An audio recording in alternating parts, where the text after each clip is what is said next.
Alexa Morata, Martin Ortega, and I now recite the name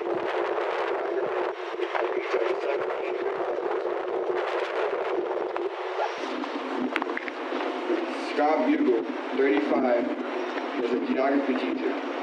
He helped regulars and ushered them into his classrooms. As he was about to go inside, the shooter saw him in the doorway. He put his students before himself, to ensure every student in his room and in the hall was protected. Students have come forward calling Mr. Bugle a hero as he saved their lives.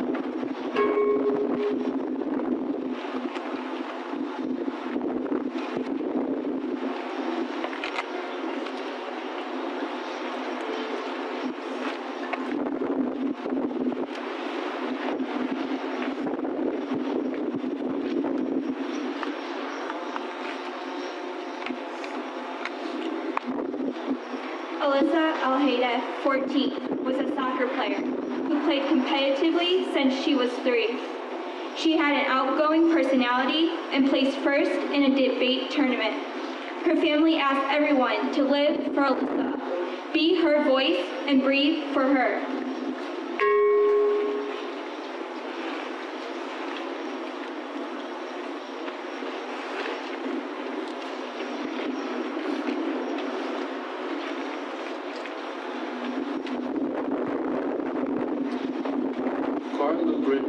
Loved the beach and was another excellent student.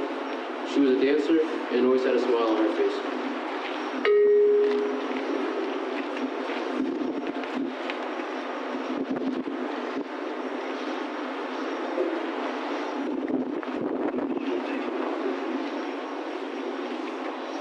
Alex Sauter, 14, played the trombone in his high school's marching band.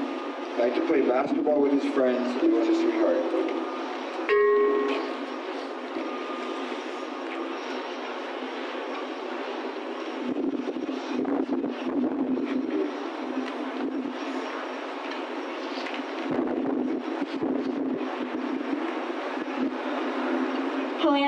Helena Ramsey, 17, was a smart, kind-hearted, and thoughtful person. She was motivated when it came to school. She was witty and brought the best out in all that knew her. Gina Mulatto, 14, was a part of the high school's state champion marching band. She also worked as a choreographer at her school. She was a smart, loving, caring, and strong girl who brightened any room she entered.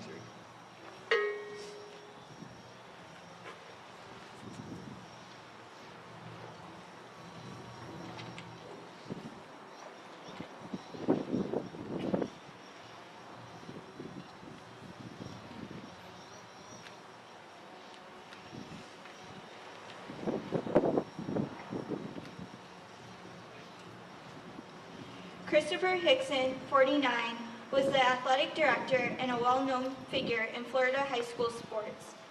Mr. Hickson was named Athletic Director of the Year in 2017 by the Broward County Athletics Association. He was a motivator for many people.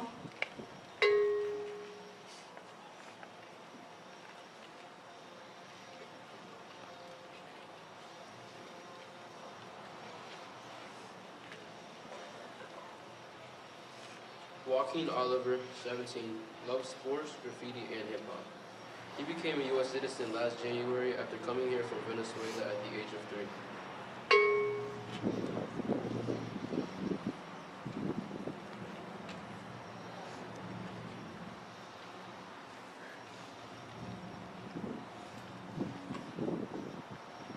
Martin Duque,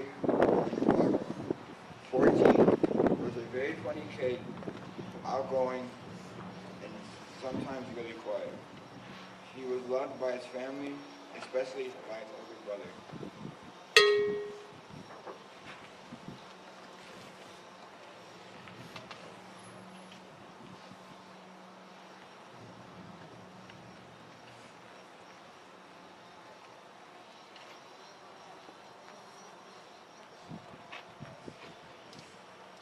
Peter Wayne, 15, was in the high school's junior reserve officer training program. His cousin said that Peter held the door so that other students could escape. He was a great friend who was funny and generous. Peter looked out for his cousin and made sure that he wasn't bullied.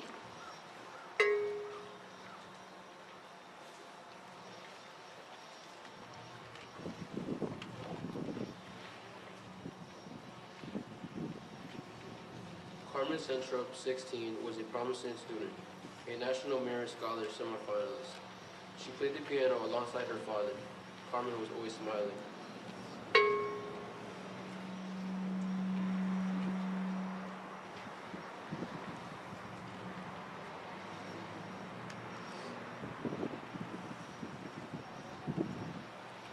Nicholas Duret, 17, was a high school senior who was a competitive swimmer aspiring to compete in the 2020 Olympics. He had been recruited to swim at the University of Indianapolis and planned to swim with the team in the fall. Nicholas's parents said that he had very big aspirations. They even said that he had Tokyo 2020 as his screensaver.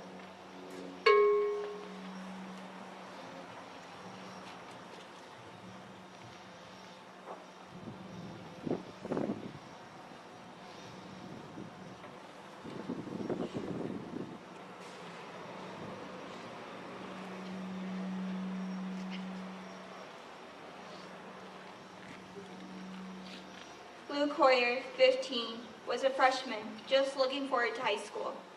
He was a basketball player who had ambitions about the sport and admired NBA stars like LeBron James and Steph Curry. Luke was a happy kid who had a huge heart. He cared greatly for his family.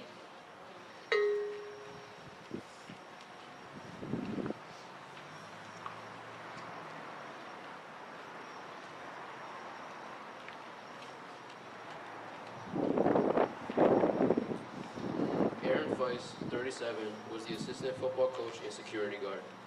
Fice played football at Douglas and returned in 2002. The kids in the community loved him. He was phenomenal. He selflessly shielded students from the shooter when he was shot. He died a hero, and he will forever be in our hearts and memories.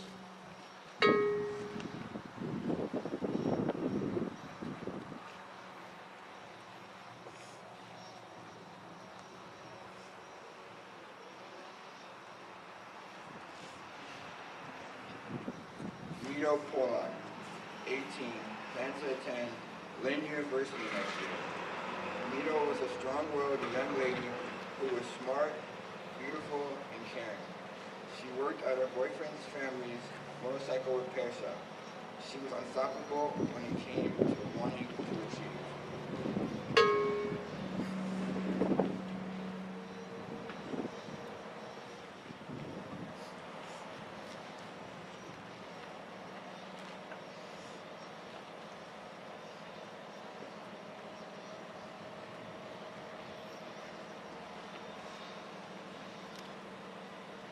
Elena Petty, 14, served her community.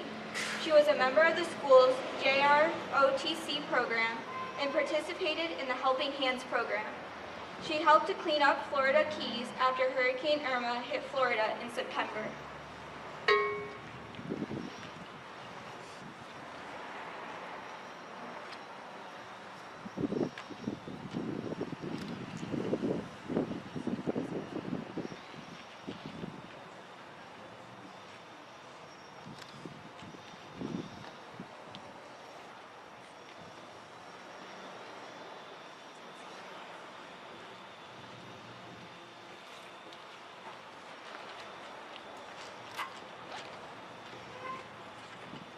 Good morning. Today marks the one-month anniversary of the mass shooting at Marjorie Stoneman Douglas High School in Parkland, Florida. 17 people lost their life due to a senseless act of violence that could have been avoided if the U.S. had stricter gun laws. This tragedy is not an isolated incident. According to the CDC, 7,000 children have been killed by gun violence in the U.S.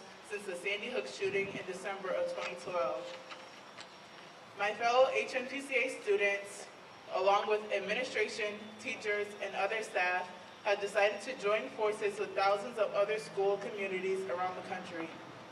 We have walked out of the building for 17 minutes to honor the 17 lives lost in Parkland, to show solidarity, and to demand action from the government. Parkland students, faculty, and staff, we are here for you. Together, we are taking a stand against gun violence and the lack of action from our government. We have had enough. We will not allow our elected officials to just tweet their thoughts and condolences without any gun reform. We need Congress to enact a resolution declaring gun violence as a public health crisis. We need Congress to ban assault weapons and high-capacity magazines. We need Congress to expand gun background checks to all gun sales. We need Congress to enact the federal gun violence restraining order law. We need Congress to pass an act to demilitarize law enforcement. We need change, and not a change that is going to make us great again, but a change that will impact society in a positive way. Thank you to the Hartford Public Schools Superintendent, Ms. Torres Rodriguez, and to my principal, Mrs. Biggs, for encouraging us to use our First Amendment right to peacefully protest for what we believe in. And to the students out there who are being condemned and punished for taking action, I commend your bravery to be civilly disobedient. We cannot wait for the future because the future is now. Reform is long overdue, and enough is enough.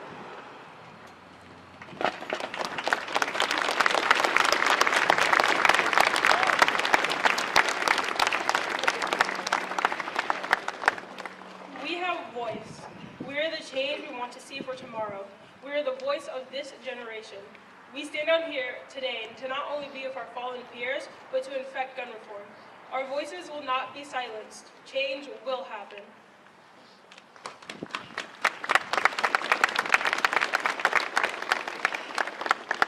I am sad that I even have to stand up in front of you today and say yet again that enough is enough.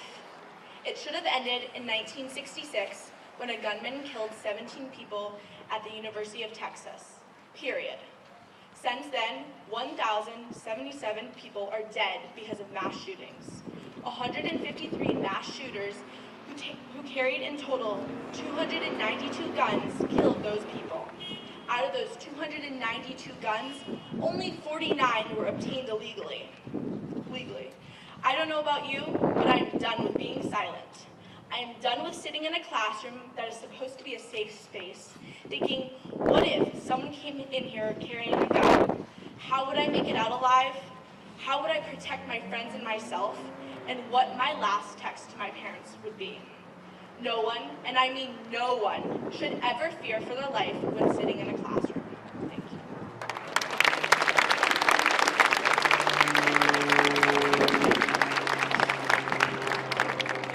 At the beginning of March, Cortland Arlington, a 17-year-old senior in Birmingham, Alabama, was shot to death in her school.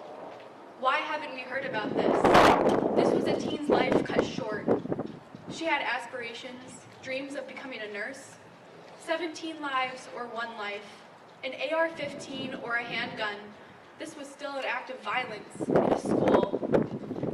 Gun violence is not normal. Death is not normal. This has gone on far too long. To all the young people today, it is important that you take your rage and your sorrow and turn it into active engagement. Get registered to vote. Work on campaign teams. Bring your friends to the polls. Educate yourself and others. Don't let your voice stop here. 17-year-olds in the state of Connecticut, you can vote in primaries or caucuses if you will be 18 on or before the general election. You have a voice too. Let's go vote and let's make change.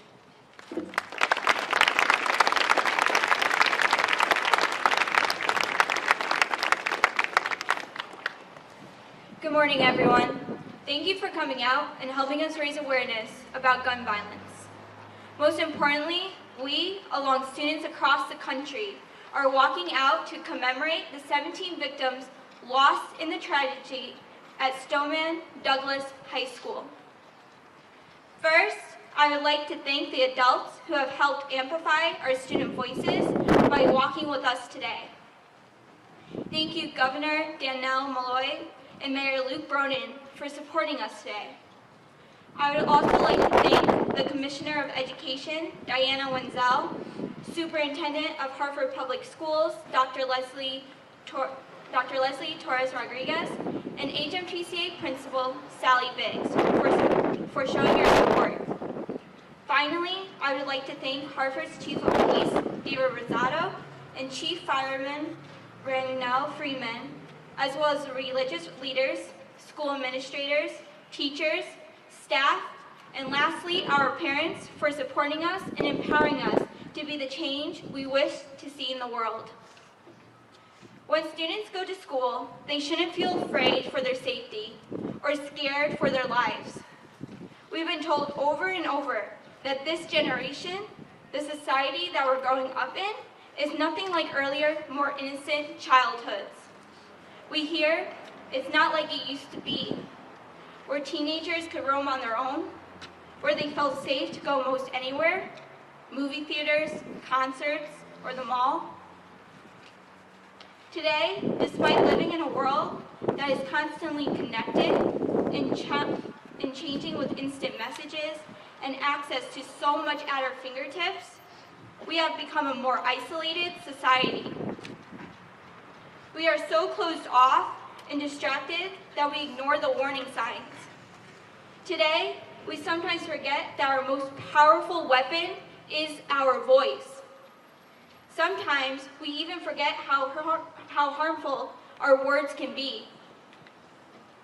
It's sad and terrifying to see that people think violence is the solution.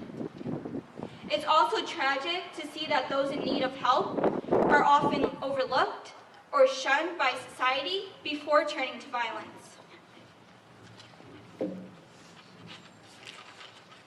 As a community, we say, enough is enough.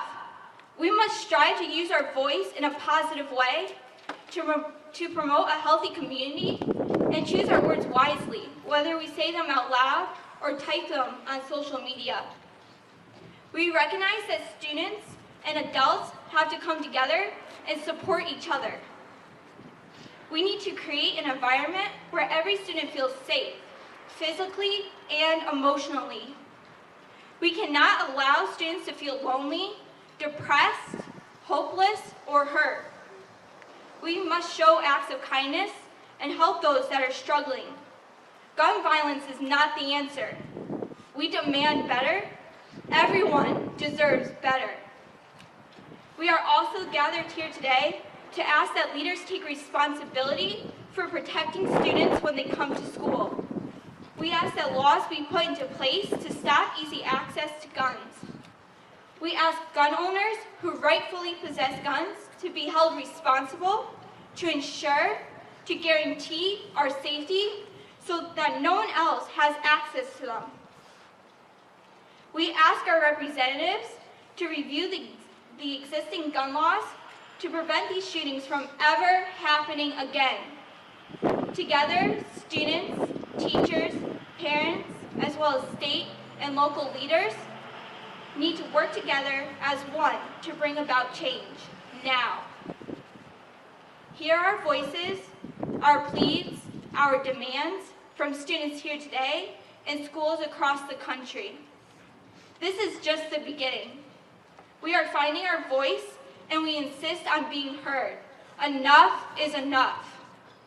No more lives should be lost. Don't allow another Sandy Hook, another Parkland, another Columbine, or another child to die. Don't allow it down the street, in another town, or in another state. Let today be the day when we all say, enough is enough. Let us walk back in knowing we made a difference and that this walkout, these lives that we've honored, have not died in vain. Thank you for listening.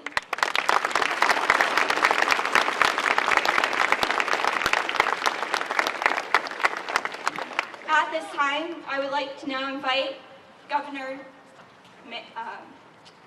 Malloy. This day marks a change. here in Hartford, across our nation, as students who will in fact be voters in the near future stand up and demand change. Don't forget this day. Don't forget the lives that were sacrificed to bring this day about. Let us commit ourselves to change. Thank you.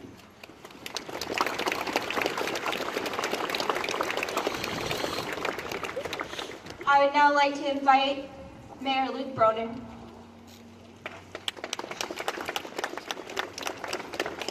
Good morning, HMTCA. To all of the students here today, to the students that have spoken this morning, and to the organizers, including Maggie and Alexa and Blarney and Essence, you are inspiring to all of us. It is incredible to see you out this morning, standing together to raise your voices for change that's long, long overdue.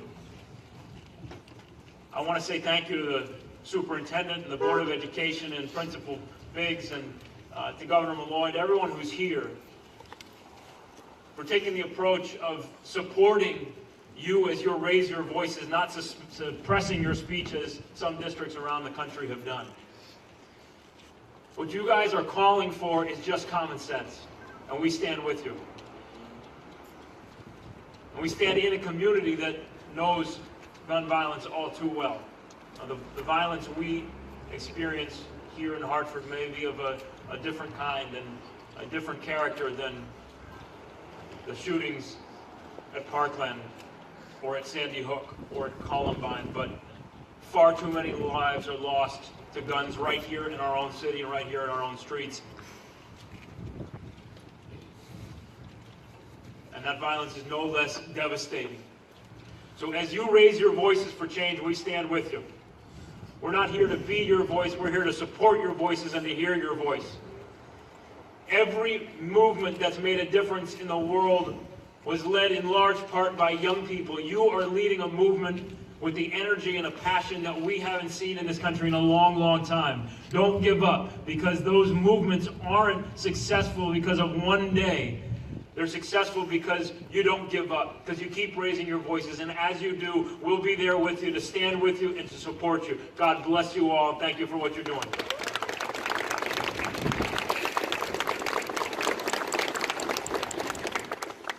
I would also like to thank Ms. Lalama and Ms. Norman for their support and help. Thank you. And now I would like to invite Superintendent Dr. Torres Rodriguez.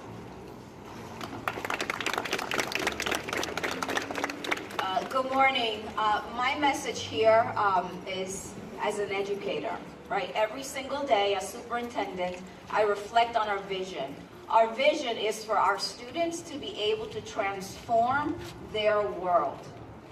This today is our vision in action. As educators, we have to ensure that we create conditions. That means opportunities academically, socially, and civically for our students to be critical thinkers, to look at a problem, critically assess the information, and determine a solution to make it better. And so today, to our teachers, to our educators, to administrators, to our community partners, to our parents, I thank you for also creating conditions for our students, for our learners, to transform their world. I cannot wait to see what the future holds for us, because you all will be our leaders. Thank you. Thank you also to the administration for supporting our students.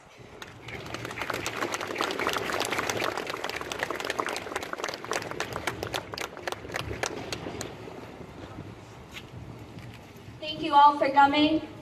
We really appreciate all the press and the media and every student who is out here, and every official and administration. Thank you.